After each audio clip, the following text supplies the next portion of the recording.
रामाला बांधण्यासाठी महादेवाचं अस्त्र मागविलं. महादेवाचं अस्त्र काय? शिवाचं भूषण. लहान वाजता काय बसलं. महादेवाच्या गळ्यात साप, जंबुटी, व्याघ्र, बन, गट्टीसोबे, वासुकी, हर, डोक्यावर गंगा, जो चकाला चंद्र, बसायला नंदी. महादेवाच्या पोराला बसायला का? एकाला उंदीर, कार्तिक स्वामीला मोळ, महादेवाच्या बायकोला बसायला सिंह. आता यांचं कुटुंब कसं विचारायला असं मला सांगा. बायकोला बसायला सिंह, यांना बसायला बैल, पोराला एका मोर आणि एकाला उंदीर. उंदराला खातो मोर, मोराला खातो वाघ, बैलाला खातो वाघ. कसं ह्यांचा एक विचार हे काही एक कुटुंब एकत्रित राहिलं का? हे बसरवाड्यात जाऊन बसलं कदरून कदरून. तसं काय आपलं नाही. बायकोला आवडत वेगळं, दोन पोराला आवडत वेगळं आणि पप्पाला आवडत वेगळं. विचाराचा तळ मी काय उगाच बळच गावताची मेंढी बांधायची.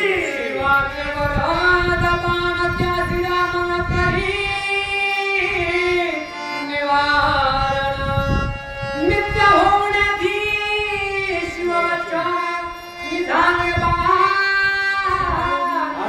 महादेवा घोषण बनलं. बाणाचं अस्त्र आणलं आणि ते परशुरामचंद्राच्या अंगावर सोडायची तयारी केली.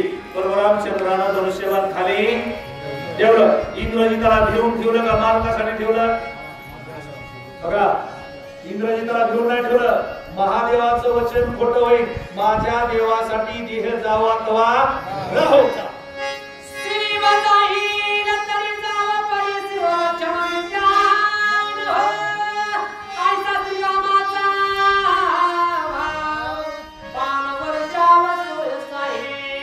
सावध लागते, गप्प बसावं लागते.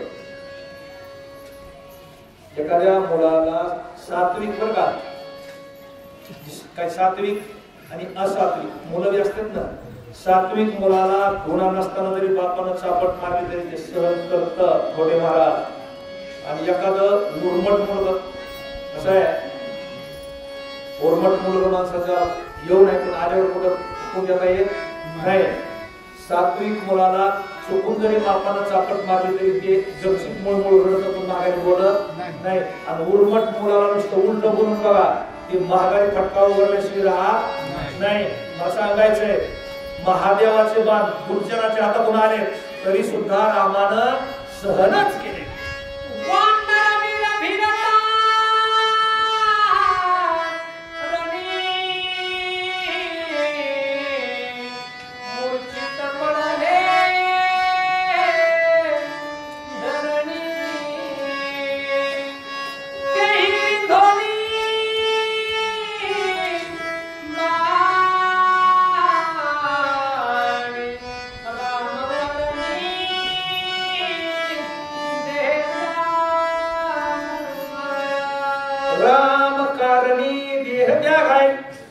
वानर देह त्यागायला तयार झाले. कशाच्या कामाला? देवाच्या कामाला. देह जाओ अथवा राहो, पांडुरंगी गडभाव चरण रसमणी आन तुझी. अरे मेला चालणार म्हणजे धरलेला रस्ता सोडणार नाही. सगळ्या वानर सर्वंदरामध्ये पडले, राम पडले.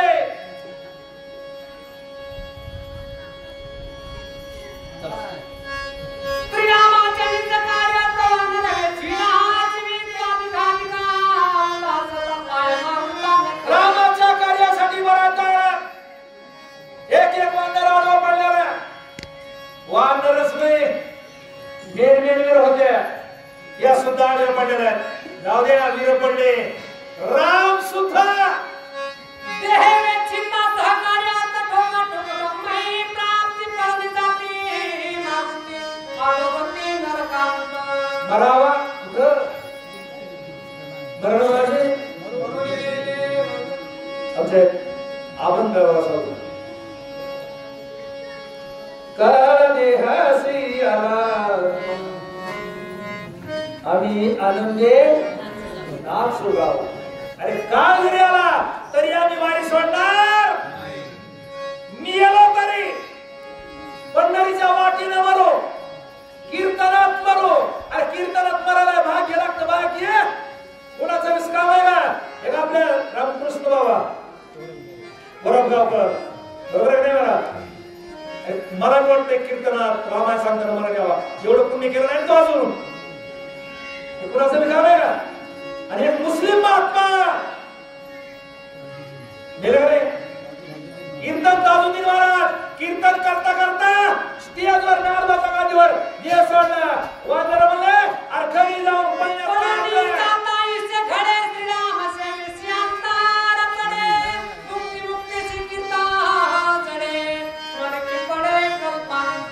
दिंडीत नाचताना मरण पावलं तर मुक्ती आहे नवरदेवा पुढे नाचताना मरण पावलं की आदोगती कुठं नाचायचं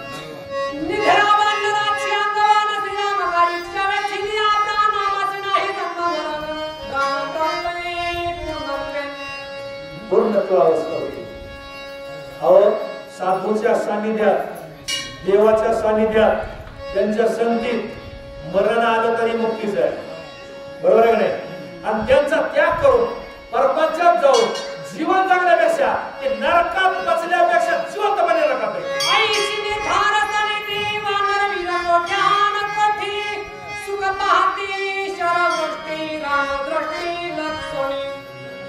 एक सुद्धा वानर जागेवर हलाय तयार नाही बघा लक्ष्मणाला शक्ती लागल्यावर पाहता पाहता 6व्या अध्यायात ठीक आहे 6व्या अध्यायात प्रोग्राम चंद्रमध्ये सूर्य कोट दुसरे मागायला तिला मागाय करण्याचा माझा लक्ष्मण मारायला मी मारणार आहे विभीषणाला घेऊन जा विभीषणाला सांभाळ कर बरोबर आहे सुग्रीव काय म्हणला रामा तुला त्या तुझा देवाला सोडून परपंचात जाणून जिवंतपणे नरकात पचणे तुझ्याबरोबर मरायचं आहे जायला तयार नाही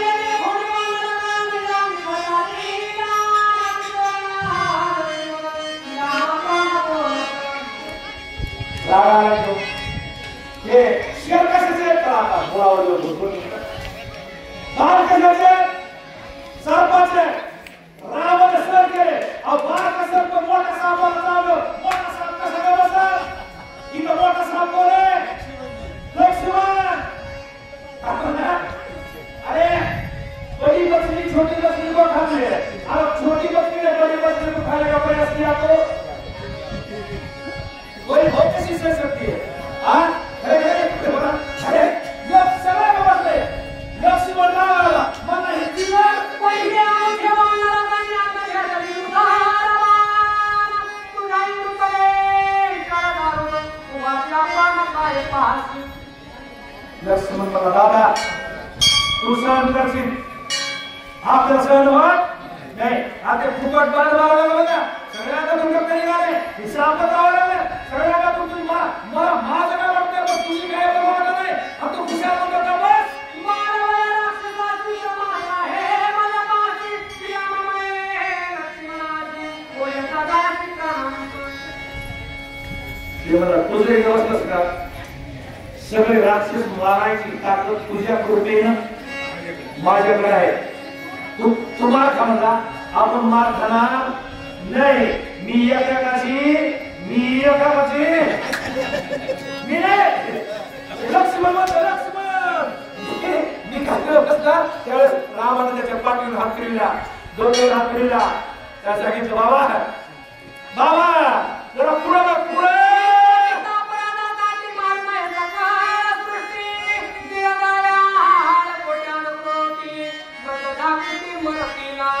अरे बाबा तुला माहितीये एकाची अपकारासाठी बरोबर आहे मारू नाही कोट्यानं रे तू जरा शांत राहा. शेणा माणूस आहे का? लोक म्हणतात लय माणूस दूरदृष्टीचा आहे, लय माणूस लांबवर बघून विचार करतो. लक्ष्मणला राग आला, रामाला पाठीवर थाप टाकली, म्हणजे पुढे मी पळून. आता काय कर, हे महादेवाचे वरदाचे बाण आहे. आपण याचे मार खात नाही, खात नाही, पण खावा लागायला लागलाय का? आपल्या मालकाच्या शब्दासाठी.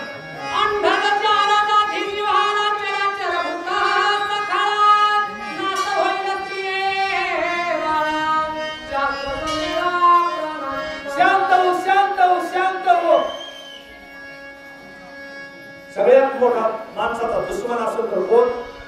क्रोध. सगळ्यात मोठा. दोन दुश्मन खरे, काम आणि क्रोध. याच्यापेक्षा मोठे आणि पुन्हा लोभ असलं, बाकीचे काही असतील, पण या दोघांसारखा मोठा शत्रू नाही. लखन क्रोधाला लोक जी काय रागावर माफ करतील का? रागावर, क्रोधावर.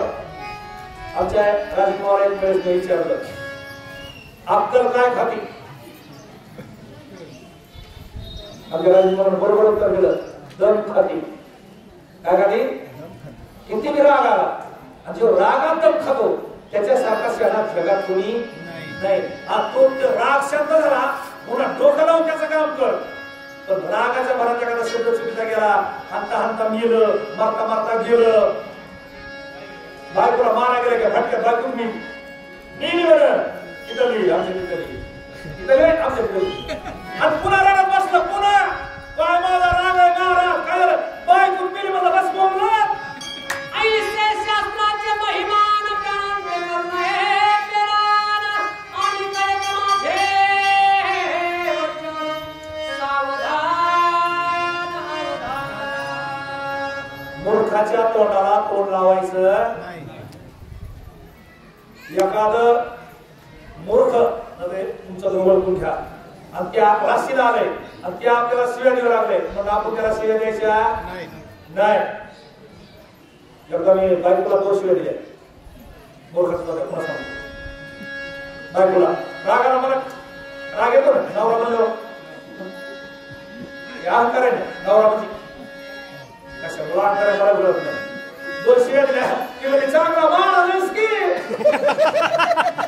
मला बघ महाराज कीर्तन सांगतो, राम सांगतो, आता काय शिवाय देतो का? हे माझं नाही सांगत मी. लय पुढच्याकडे बसायचं, लय बाजून सांगायचं. आणि जर शेजाऱ्याला, बावकीला, बायकोला, जावाला, वीराला, नंदाला, मायबापाला जर शिव्या दिल्या बाबा, हो तुम्ही रामायणाकडेच नाही, तुम्ही कुठं सुद्धा उभा राहा की लायकीचे नाही. शिववरधाचे परमान सर्वता छेदून नित्य करिता शिवा परम दुःख